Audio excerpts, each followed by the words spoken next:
And so here they rebel against Rome. And you remember that they're under the domination of that fourth beast from Daniel. And out of these events will emerge the beasts of chapter 13.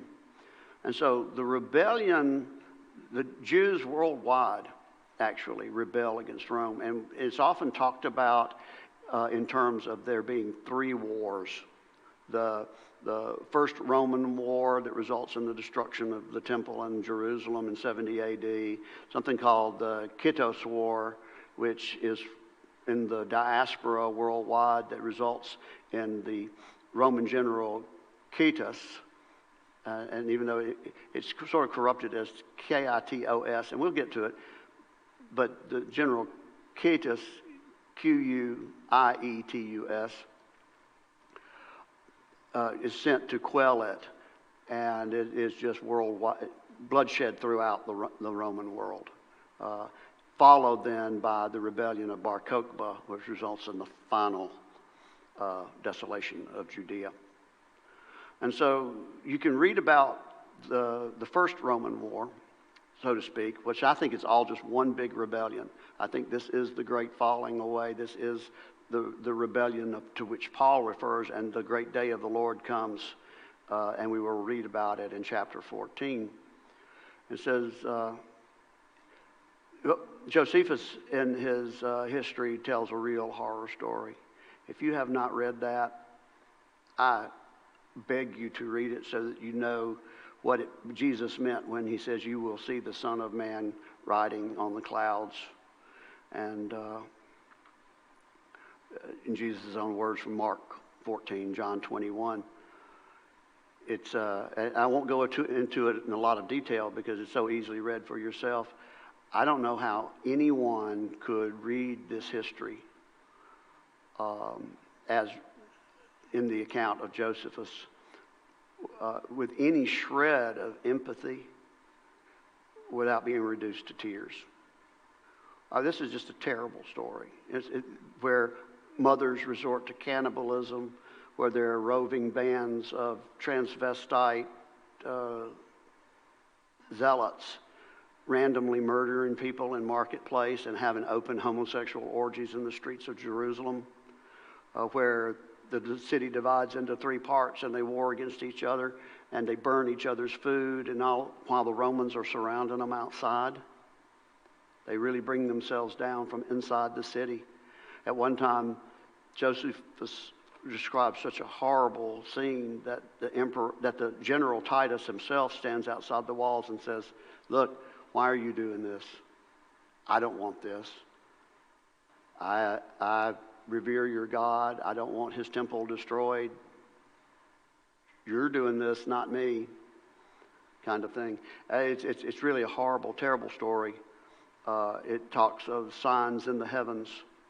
The Halley's Comet was in the sky at the time. A star made a pattern that appeared to the people on the ground as a sword. Josephus accounts, he said, this would sound like fancy if there weren't so many witnesses to this. Giant apparitions of soldiers in chariots and with swords in pitched battle in the sky over Jerusalem is what he records. It's an amazing story. And it's beyond the scope of what we can do here, but you need to read it, and then you'll understand what Jesus is talking about when he tells Caiaphas in Greek grammar that makes it inescapable. He's talking to him, and he will literally see with his own eyes the Son of Man at the right hand of power and coming in the clouds. And then we have the Kittos War I mentioned. It's the diaspora rebels between the years of 115 and 117 AD, and has the quietus put on it. When I was a kid, I never knew where that came from until I was older. But when we were being too rambunctious, Dad would threaten us by saying he was going to put the quietus on us. Well, if he's talking about the quietus, the Roman general, that would have been a little overkill for just being a little too rowdy. So then it's really one long Jewish rebellion from around 66 AD to the time it is put an end to at 135 A.D. Now, I say put an end to. That's when the land was, when the Bar Kokhba fell. The bloodshed and the slaughter actually went on for another 10 years, where they sought to purge the land of its Jews. And so Bar Kokhba rebellion in 132 to 135 A.D., its time frame as well as the individuals involved, they are our best descriptors to correspond with personification of the beast and his false prophet. And so there was one Shimeon ben Kosiva, which was his given name, an Aramaic name. He led a revolt that was carefully planned by the Jewish leaders of the time, primarily the Pharisees, the most prominent of which was one Rabbi Akiva. Now, Shimeon had such great success against the Romans that Rabbi Akiva took him, stood him in the ruins of the temple that had stood in Jerusalem at the place where the Holy of Holies had been, and anointed him Nazi, and actually Messiah of Israel. Now think about that. When Jesus says, when you see the abomination of desolation spoken of by Daniel. And in my teaching of Daniel, I find that there are two abominations of desolation that are described. One is in Jesus' past at that point, when Jesus says that, and was the abomination that resulted in the desolation of the temple in Jerusalem at the hands of the high priests of Israel and that evil Greek Seleucid ruler, Antiochus Epiphanes, or Antiochus IV, where he places the altar of Zeus Olympus over the altar of God in the temple of God and offers sacrifice of unclean things. And that's spoken of in the books of the first book of Maccabees as the abomination of desolation. And I think that's really very well described in the prophecy of Daniel. Daniel said that would happen, and it did, even just as Daniel said.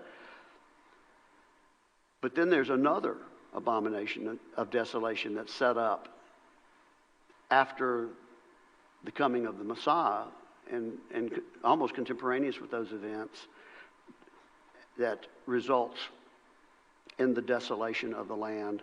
And that's in chapter 8 of Daniel. And that is a different one. And that one is yet in the future from Jesus' perspective during his earthly ministry. And that is what becomes described here. Because Jesus said, when you see that abomination, that image of the beast, that idolatry that will result in the utter destruction of this land, when you see it standing where it ought not, as said by Daniel, and Daniel says it's standing in the temple. In this case, it's in the ruins of the temple, standing where the most holy place was, that Rabbi Akiva anoints him Messiah, and makes a play on his name by changing his name from Shimeon ben Kosiva to Bar Kokhba, Hebrew, from Aramaic to the Hebrew, son of a star. And that comes from the prophecy in Numbers 24th chapter by the prophet Balaam. I think it's worth even going there. Why don't we just go to Numbers 24, so you'll know where Rabbi Akiva is getting this and what the significance of him calling him Bar Kokhba is. The significance of that name and just how blatantly antichrist it is. So here is the prophecy of Balaam when he's asked to curse the children of Israel, and all that can come out of his mouth are the words of God in their blessing. Begins in the 17th verse. It says, I see him, but not now. I behold him, but not near. A star will come out of Jacob. A scepter will rise out of Israel. He will crush the foreheads of Moab, the skulls of all the people of Sheth. Edom will be conquered. Seir, his enemy, will be conquered, but Israel will grow strong. A ruler will come out of Jacob and destroy the survivors of the city.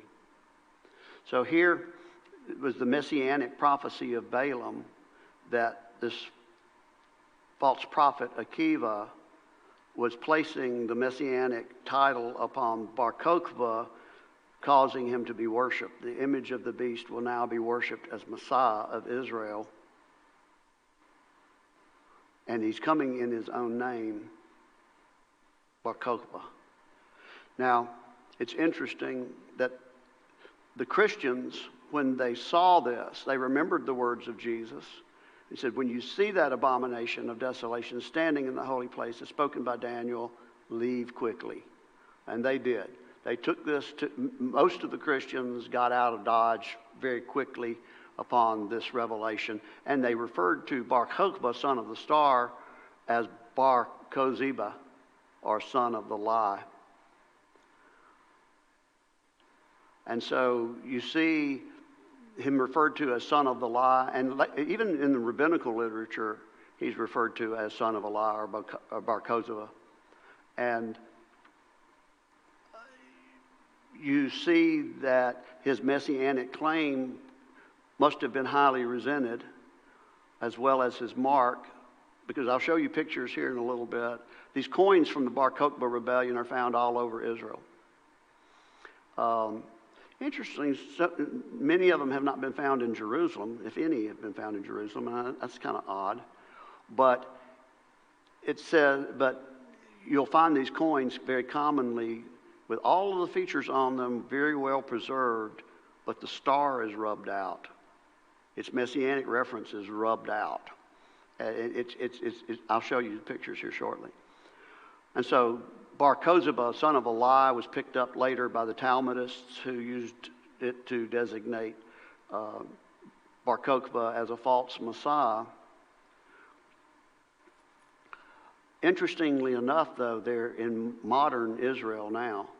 Bar Kokhba is among the things in the relief of the menorah outside of the Knesset, and there's a growing admiration of Bar Kokhba as a Messiah in modern Israel today.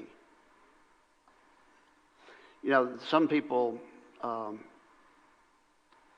are insistent that Scripture foretells a third temple under the reign of the Antichrist. And I've always really rejected that because of Jesus' insistence that his body was that temple. However, there is now some archaeological evidence emerging that Bar Kokhba did in fact build a temple after the measurements of the temple described by Ezekiel. That Herod's temple was 500 by 500 cubits, and 400 by 400, and Ezekiel's was 400 by 420, and now a footprint on the Temple Mount has been found in 400 by 420, indicating that Bar Kokhba could have at least initiated attempts to rebuild another temple. And in fact, on his coinage is a picture of the temple with his star over it. And there are some archaeologists and historians that insist that coinage was never done for things in progress or future events, but were done in memorial of things that have already occurred. And so there's a few, at least, that believe that Bar Kokhba did rebuild the temple, did sit in there as Antichrist, and keeping with people's expectations of what will happen in advance. That's not documented well enough for me to accept it as fact, but it is very interesting, and it is maintained by some people are really very sure. Historians in that part of the world are very sure that it happened. So that story will emerge. So it's very interesting that the gematria for Shimon Bar Kokhba is 666. That is the number of his name. I was surprised to find out it was that straightforward, but it seems to be just that straightforward. And what's also very interesting is that there are some texts of the book of Revelation that use the number 616 instead of 666. And I'll show you at least one papyrus fragment here shortly. So that and that is the gematria for Shimon ben Kozeba. I put Bar Kozeba here on the slide. It should be ben Kozeba, the Aramaic.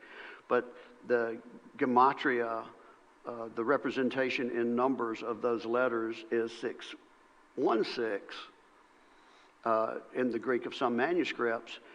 And it's interesting that some scribe may have refused to write the gematria for son of the star, thinking it sacrilegious or blasphemous, and instead substituted the gematria for son of the lie. That's an interesting possibility. And that's my own speculation, by the way, so I need to identify that for what it is. So here, I forgot I had a slide on this, but this is pointing out that a fragment of the earliest papyrus, 115, gives the number as 616, in keeping with son of the lie rather than son of the star. And this is that fragment. And the red arrow points to the Chi Sigma Stigma, the three. I don't have a pointer here. I would point it out a little better. That is the representation of the number 616 in this fragment of the text of the Revelation. Now here's the coinage I was talking about. Now they didn't actually mint coins as far as historians believe. They took existing coins and re-stamped them with the symbols of Bar Kokhba. And here on the left-hand image is a representation of the temple. You can see through the doors of the temple to a representation of the Ark of the Covenant, which is interesting because there was no Ark of the Covenant in the Second Temple. But you see representations of such here, that they may have, in fact, made a replica. Or some historians do believe this represents that the temple had been rebuilt. But here there is no veil covering the ark. But you see above the temple a star. And that was the symbol of Bar Kokhba. Essentially, the mark of Bar Kokhba was a star. And here is a representation of many of the coins that obviously have very well preserved features everywhere else on the coin, but have the star rubbed out. So it seems to me that there's evidence that there were some people that resented the fact that he represented himself as the star out of Jacob. And maybe even desecrated the coin as to remove the mark of that beast. It's an interesting thought. So Bar Kokhba himself as Antichrist, as the son of perdition, the man of lawlessness, the man of sin, who would emerge from the rebellion of the last days spoken of by Daniel, the last days of the nation of Judah after the rejection of its God. He was a very cruel and irreverent man. And if you recall the events of the Maccabean civil war, Judas Maccabeus always appealed to God, implored him for his will and his help, and gave him glory for the victories. Bar Kokhba's prayer before battle went along the lines of, God, we don't need your help. We'll do it ourselves. Just don't embarrass us before our enemies. That's not the spirit of Antichrist. I don't know what is. And Justin Martyr, an early church writer, reported that when Christians refused to join him in his rebellion against Rome, that he persecuted and killed them far more cruelly and creatively than Nero or Domitian or any other Roman ever thought about doing. And you can find some of these accounts in the reference I give here in his first apology and in Justin Martyr's dialogue with Trypho. So those are references you can go read about that. And if we look further into the patristic literature or the writings of the early church father, you can also see this in the writings of Eusebius as well as Sulpicius Severus. And these are the reference if you are inclined to go look that up in those historical works of the early church. He also had his army cut off a finger, a mark in the hand. Whether or not that qualifies as a literal mark of the beast, it does in my book. Okay.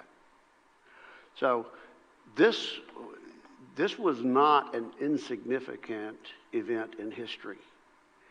If these events were going on right now in our modern world at the scale, comparative scale that they were going on at the time the Bar Kokhba rebellion was going on in the Roman world, there would be no doubt in anyone's mind that this was a worldwide event, that this was represented a worldwide conflict between an antichrist and another power.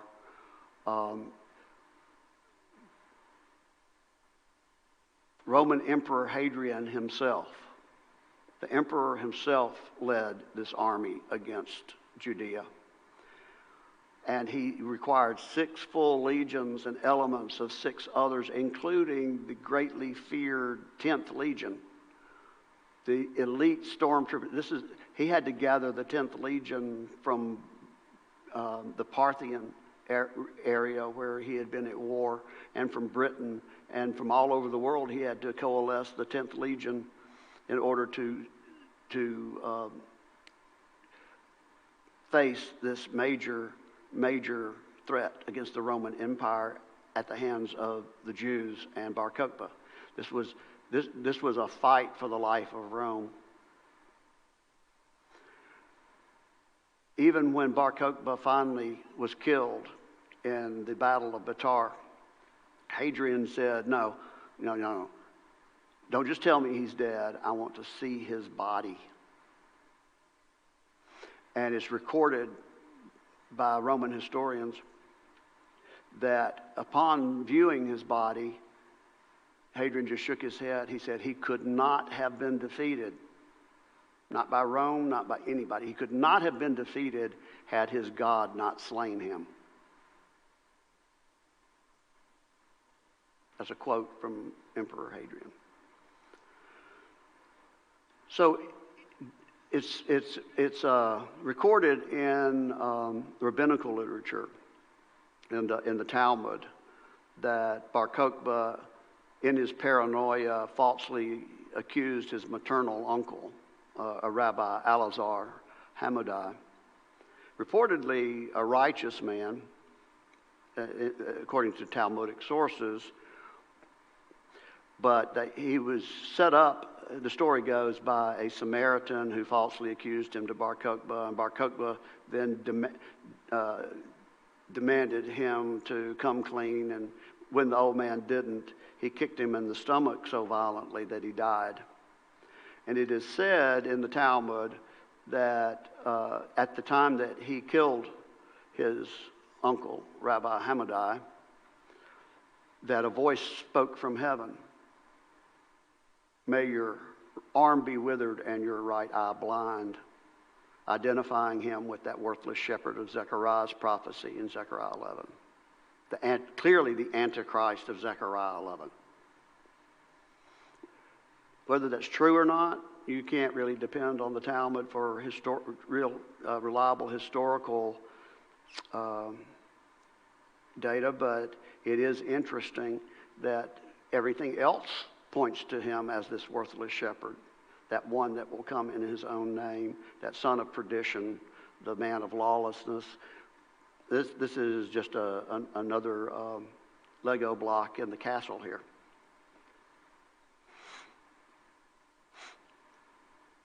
Now, Rabbi Akiva was the most prominent rabbi of his time and has remained the most revered figure among the Tanaim, or the sages of the Mishnah, the rabbis of the Talmud. He is said to be an early Kabbalist, and there are some sources that credit him with having written the Sefer Yetzirah, which is sort of in legend attributed to Abraham himself. as the writer of that Kabbalah. But a lot of people are very certain that it was Rabbi Akiva that wrote the Book of Formations, an early text of Kabbalah, primarily dealing with gematria and the methods of creation. Now, his immediate pupil, Akiva's immediate pupil, is Rabbi Yohanan ben Yochai. And he is said to have authored the Zohar, or the Book of Splendor, which is the major text of Kabbalah in mystical Judaism. Others are very certain that the Zohar is a medieval work that's in a pseudo-epigrapha form attributed to Yohanan ben Yochai. But we see that Akiva and his students are central figures in Jewish mysticism, Kabbalah, the false testimony of rabbinical Judaism and Kabbalism. So most Christians don't know this story, and they certainly don't know the huge significance that this story played in ancient and modern Jewish history, and still is a major formative set of ideas and events today. So Akiva was born Akiva ben Yosef, or son of Joseph, and he was born to a lowly family of Gentile proselytes. And he remained an uneducated pastoral worker, worked shepherding goats and that sort of thing. But he managed to marry very well, and his wife encouraged his education as a rabbi, and he quickly rose to prominence. And he had a large school, rabbinical school, in the Agadah, reported in different sources as having either 12,000, 24,000, or 48,000 students. Most reliable number I've found is the 24,000. It's the most often repeated, in which tragedy was experienced when all of his students died en masse. Now, it's unclear how they died or when they died. I suspect, as do other historians, that they died in the fall of Betar. But it's also said that they died of disease because they didn't have a curse was on them because they didn't have the proper respect for each other. All these are the kinds of things that you see in Talmudic musings. So we're really not sure, but he was prominent. He was the most prominent teaching rabbi of the time. And after the Bar Kokhba rebellion ended, the Emperor Hadrian had his flesh stripped from him with rakes. A pretty gruesome way to die. So Bar Kokhba's eventual defeat, and here we see that the reign of influence that Bar Kokhba had was 3.5 years. And so if we see references to that period of time here in the story as it's told in Revelation 13 and 14, we see that that's a very significant period of time, and it is, in fact, the reign of an Antichrist, just not a future one, or at least this Antichrist, perhaps a future one. I can't rule that out, of course. I can't rule anything out in the future, but the story of the 3.5 years is told here in the story of Bar Kokhba's rebellion. And so his final defeat came at the fortress at Betar in 135 AD, and this fell on that significant fast day that is referred to as Tisha B'Av, or the 9th day of the Hebrew month Av, which is the same date as the first temple's destruction, the second temple's destruction, and probably 100 other sad and unfortunate things that have happened to the Jewish people. And so it's a significant date. It has it may be further evidence that there's a pattern established with the 9th of the Hebrew month Av, or Tisha B'Av, being of future significance. We'll explore that much later.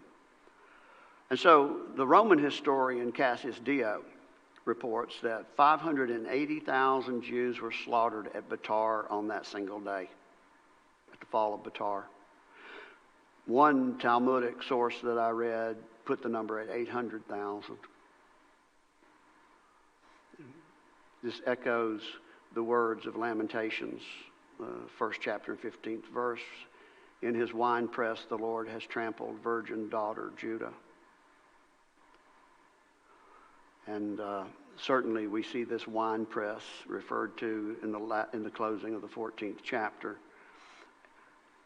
And it says, and the grapes were thrown into the great winepress outside the city, which Betar was just some distance outside the ruins of Jerusalem, and the blood flowed to the horse's bridle. Well, there are rabbinical sources, at least 5, that report that the Romans rode their horses in blood up to their nostrils. Of course, a horse's nostrils and his bridle are the same level. I'll give a few of the references here if anybody wants to look them up. But these are references from both the Tanit, the Midrash, the Talmud, as well as the Jerusalem Talmud. Both the Jerusalem and Babylonian Talmuds carry this very same language and describe these very same events in association with the fall of Betar,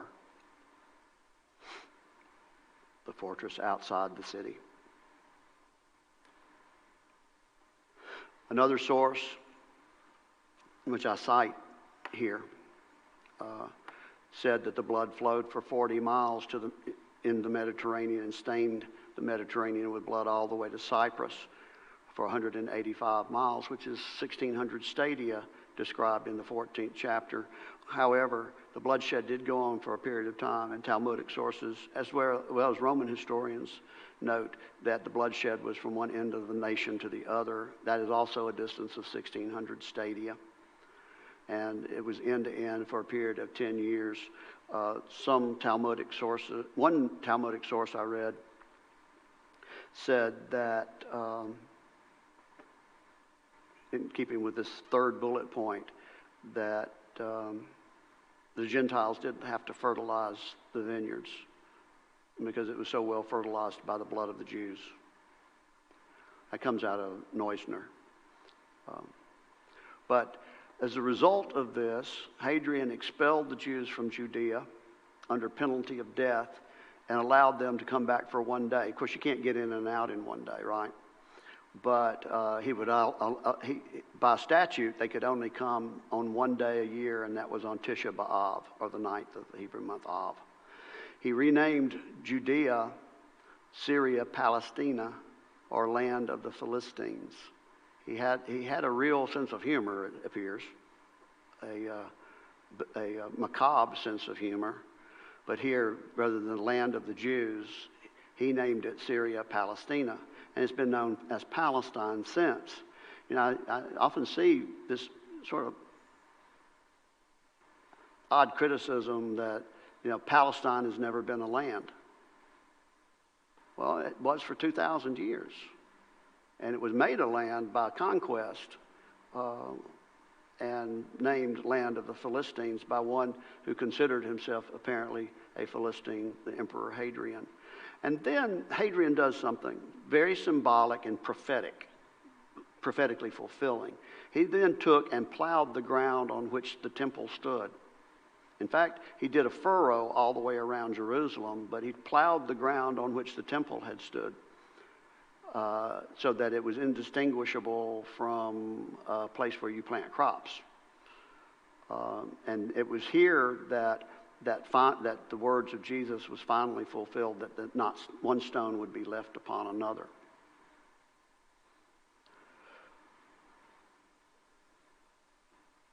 It also fulfills the words of the prophet Micah, that Jerusalem shall be plowed like a field. So we will break off here and we will resume with the next session.